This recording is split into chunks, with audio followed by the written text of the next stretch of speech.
Assalamualaikum warahmatullahi wabarakatuh. Halo guys, kembali lagi bersamaku Jokes Crypto dan Saham di sini. Oke, jadi kali ini kita bakalan bahas tentang koin Indodax yang bakalan ngepam ataupun juga yang lumayan bagus lah ya untuk di hold sampai long term gitu ya.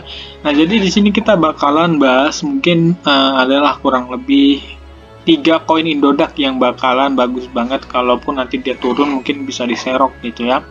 Nah, jadi koin-koin apa aja yang bakalan kita arahkan ataupun kita kasih rekomendasi ya. Di sini cuma rekomendasi, mau dibeli mau enggak terserah kalian. Yang jelas di sini ya walaupun ada judulnya ngepam ya kalian nggak apa-apa, kalian tonton aja lah videonya sampai habis, siapa tahu kalian berminat untuk membeli koin ini.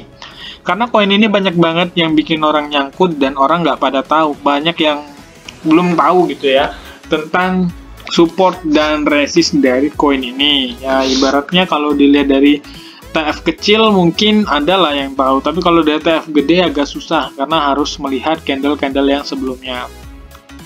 Nah, jadi di sini teman-teman yang belum subscribe silahkan ya subscribe channel Jokes Crypto dan Saham. Lalu kalian bisa like, comment, dan share.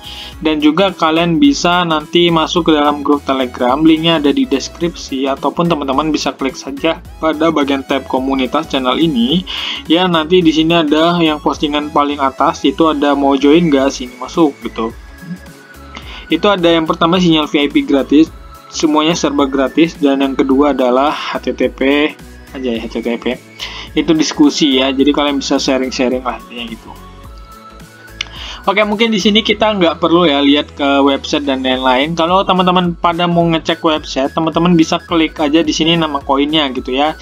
Kalian buka saja CMC ataupun Coin Market Cap, lalu teman-teman cari saja nama koin yang bakalan kalian inginkan gitu ya, maksudnya yang ingin kalian cari, kalian cek aja di sini, lalu kalian klik saja, nanti bakalan muncul ya. Contohnya di sini, contohnya ya MBL, karena kita mau bahas MBL nih ya. Contohnya seperti ini, contoh doang. Nanti koin yang lain kalau misalnya mau dilihat sendiri boleh. Nah, di sini kan ada yang pada bagian kursor, kalian bisa lihat kursor saya yang bergerak-gerak nih. Kita klik saja untuk bagian website resminya. Nah, jadi di sini nanti kalian bisa lihat white paper mereka ataupun juga project-project mereka dan lain-lain. Untuk ya cara lihat Twitter resminya juga bisa. Kalian klik saja pada bagian tab community-nya. Di sini lihat klik Twitter ya. Nah, di sini kalian bisa lihat MBL itu pengikutnya 33.000. Ini yang real ya, teman-teman, karena memang dari CMC sendiri. Nah, ini real dari ini punya mereka ya, MBL. Jadi gampang ya cara nyari koin itu berdasarkan apa ya, yang maksudnya yang ingin kalian cari gitu. Kenapa sih kita bahas koin ini? Kita bakalan bahas koin CKB, MBL, dan DEP. Nah, ini adalah koin-koin yang naik ya, padahal Bitcoin lagi anjlok nih. Kalian bisa lihat sendiri, MBL aja naik 9,6%. Nah, terus yang ingin kita cari tahu ya, apa sih penyebabnya kenapa dia bisa sampai sebegitu naiknya. Di sini aku mau cek dulu koin DEP ya. Koin DEP ini kalau aku cek menggunakan statistik. Nah, jadi di sini kalian bisa menggunakan stokastik untuk melihat, ataupun juga kalian bisa menggunakan stokastik RSI untuk melihat ini ya, kayak ini, tunggu. Nah, ini kalian terserah sih sebenarnya mau lihat yang mana. Kalau aku sih lebih nyaman yang pakai yang stoch ya. Kalau yang pakai RSI ya bisa sih sebenarnya, agak kurang nyaman ya karena orang berbeda-beda gitu. Oke, di sini kalian bisa cek sendiri. Nah, ini adalah gambaran stokastiknya, sehingga ini membantu ya, membantu kita untuk apa? Membantu kita untuk bertrading ya. Anjay, bertrading atau. Nah, di sini ada namanya overbought dan oversold gitu ya. Nah, jadi sekarang posisinya DEP itu sudah menjadi overbought, sehingga ini bakalan Ya, kalau bisa dilihat dari penerapan ilmunya, seharusnya dengan catatan yang sudah seperti ini, ya, bukan catatan, dengan pola indikator yang seperti ini, ya, indikator yang di sini, itu sudah menandakan bahwasanya dip ini harus turun, ya, harus turun ke bawah dulu. Jadi kalau misalnya di sini, ya, di sini kita lihat dulu, guys. Nah, di sini kan dia sudah melewati garis ini, maka dia harus turun dulu. Nah, kita ganti ya warnanya menjadi warna merah biar lebih terang. Oke. Nah, jadi kalian bisa lihat sendiri ya. Pokoknya kalau menggunakan stochastic RSI ini gampang banget. Intinya kalau sudah overbought, maka kalian bisa wanti-wanti ataupun juga kalian untuk take profit, ya. Tapi kalau misalnya dia sudah di oversold di area sini, mungkin kalian bisa beli gitu ya. Nah, contohnya seperti ini ya, yang di candle pada tanggal 13 Juli. Pada tanggal 13 Juli dia sudah menjadi area di mana dia sudah menjadi oversold gitu ya. Nah, jadi kalian harus beli tuh ketika itu. Jadi gampang ya menggunakan stochastic ini, sangat membantu lah menurutku. Walaupun tingkat keakurasiannya ya bisa dinilai berapa lah gitu ya, karena indikatornya, nama indikator apa sih yang buat manusia juga, ada beberapa mungkin yang buat robot gitu. Nah, jadi kalau kalian menggambarkan sendiri supply and demand-nya ataupun juga kalian menggambarkan support dan resistnya, ya itu agak lumayan sulit lah kalau menurutku. Jadi kalian menggunakan saja bantuan trading seperti ini untuk mempermudah kalian trading gitu ya. Nah, terus bisa beli di area mana nih? Mungkin kalian bisa beli di area sini. Kita lihat ya, kita ukur dulu guys. Coba kita akan ukur dulu. Kita ukur dulu. Nah, anjay. Ini kalau misalnya time frame 4 horse-nya kalau misalnya dia turun lagi, bakalan keberapa sih dia turunnya? Ya. Di sini sih. Nah, ini kita dapat. Nah, kalaupun nanti misalnya dia turun lagi ya, kalau mentok turun lagi itu mungkin ke area 131 teman-teman. Ya, kita harapnya nggak sampai turun ke 131 ya, paling mentok ke 155 ya, karena di 155 ini ada area di mana itu area support dia gitu. Oke, sini kita hapus dulu guys. Nah, di sini 100 berapa tadi? 133. Nah, itu betul ya, karena 133 ini menjadi area support yang paling lama di sini. Nah, di sini kita akan memberitahu ataupun menggambarkan kepada kalian ya, koin-koin ini langsung aja ya. Tadi sekalian edukasi dikit-dikit lah ya, cara menggunakan apa namanya itu?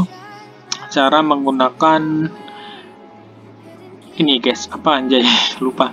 Indikator stochastic. Nah, jadi di sini kalian bisa membelinya.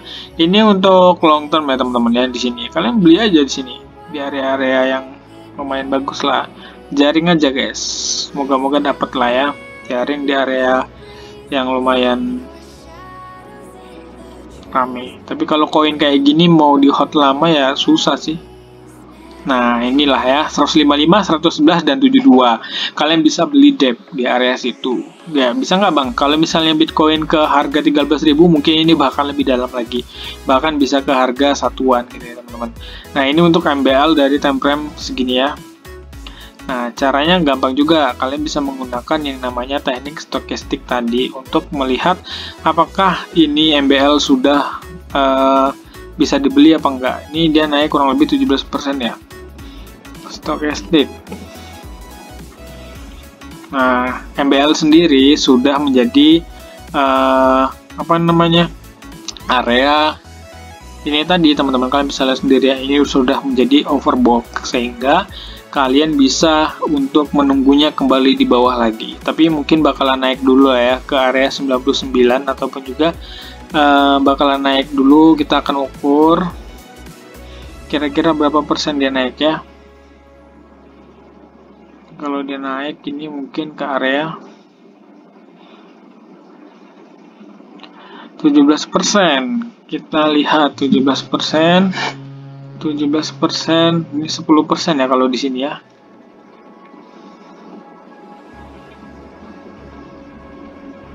Nah, mungkin bakalan naiknya itu nggak jauh ya teman-teman ya. Sini padahal 17% ya guys. Ini kita coba lihat copy. Nah, kita copy saja.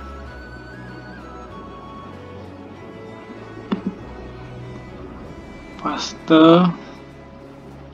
Nah, berarti memang iya teman-teman ya. Cuma sekitar 10% aja nih. Ya mungkin kalau 10% ya. Dari harga sekarang nih, dari harga sekarang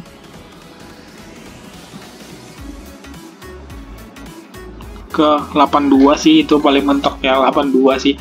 Nah, jadi ke area 82 ya sangat mungkin lah ya. Tapi kalian bisa tunggu-tunggu aja. Kalau misalnya mau beli ya nanti tunggu di bawah, tunggu di area bawah lah, kurang lebih gitu. Untuk CKB kalian bisa lihat sendiri, ini CKB time frame kecil banget guys. Kita lihat 1D dari CKB. Nah, CKB ini kalian bisa cek ya teman-teman ya, ini sudah menjadi oversold kalau CKB. Nah, ini mungkin sudah bisa dibeli ya teman-teman ya, tapi tetap kalian harus melihat kondisi Bitcoin dulu sebelum membeli koin. Nah, kalau misalnya kita nggak menggunakan stokastik sebagai acuan, kita juga bisa menggunakan area supply-nya itu ya di sini. Nah, sekarang yang aku kasih kotak adalah area di mana itu menjadi area kuat dia. Tapi kalau misalnya dijebol juga ya yang kotak ini, mungkin bakalan lebih dalam lagi terjunnya. Ya kalian bisa nunggulah di area 39 ya kalau mau beli CKB. Nah, CKB ini bakalan turun ke sini, tenang aja. Nah, ke area 45 ini udah mentok lah ya, 45. Nah, indikasi double topnya ada tapi tidak sempurna ya, tidak bisa dibilang double top sih. Sebenarnya bisa aja nih karena dia sudah melewati ini ya. Kalian bisa lihat nih, ini adalah area double topnya di area sini. Nih. Nah, ini dia area double topnya, seharusnya turunnya bakal lebih dalam.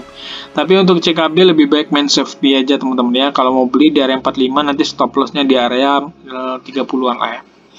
Oke, jadi itu aja sih koin-koin yang lumayan bagus untuk dibeli menurut indikator stokastiknya. Jadi kalau kalian mau beli ya silahkan, kalau enggak ya nggak apa-apa, nyantai. Oke, thank you banget yang udah nonton. See you next time. Assalamualaikum warahmatullahi wabarakatuh.